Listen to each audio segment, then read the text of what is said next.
Members of the New Jersey Association of Nurse Anesthetists, my name is Jonathan Katz, and I'm your president.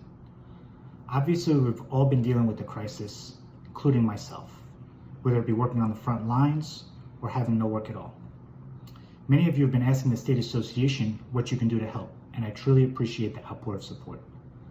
So I would greatly appreciate it if you can take a minute to listen to a brief message from our Executive Director of Legislative Affairs, Nicholas Blanck, regarding how you can help the profession and the patients we're desperately trying to save. Thank you, and stay safe. Thank you, Mr. President. Members of the New Jersey Association of Nurse Anesthetists, we want to take a minute to acknowledge over the last 7 to 10 days, you've reached out to us with your input and suggestions on a multitude of issues. Additionally, elected officials, regulatory boards, and policymakers across the state have reached out to NJANA asking us what our members need to continue to do their jobs safely and effectively. We have taken into account the concerns and are advocating for a threefold purpose. First, we need them to take every opportunity to secure the necessary PPE that we need to be able to do our jobs safely in accordance with the CDC recommendations and the joint statement from the APN-A, the Anesthesia Patient Safety Foundation, and the ASA.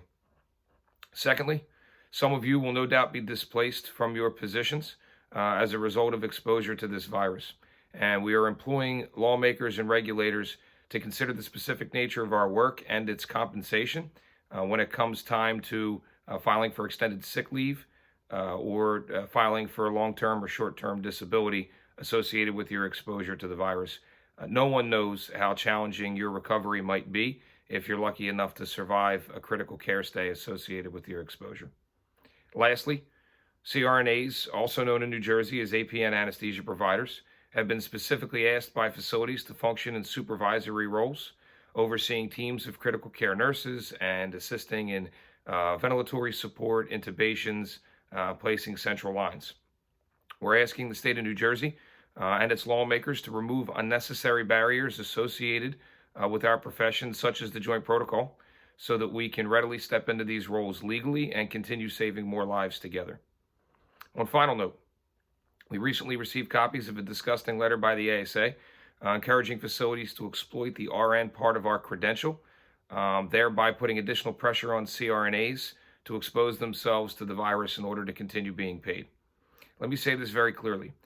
There are a multitude of financial options available to companies that wish to continue to pay their employees during this crisis, some of which are currently being legislated as we speak by the federal government.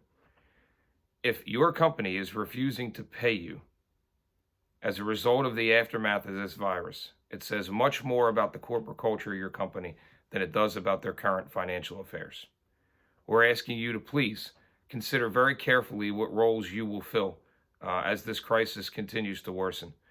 The ASA has no business speaking on behalf of CRNAs, and to be quite frank with you, any effort on their part to do so is simply beneath them as physicians.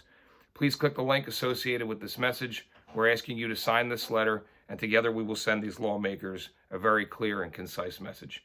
You can get more information at www.njana.com. Thank you, and please stay well.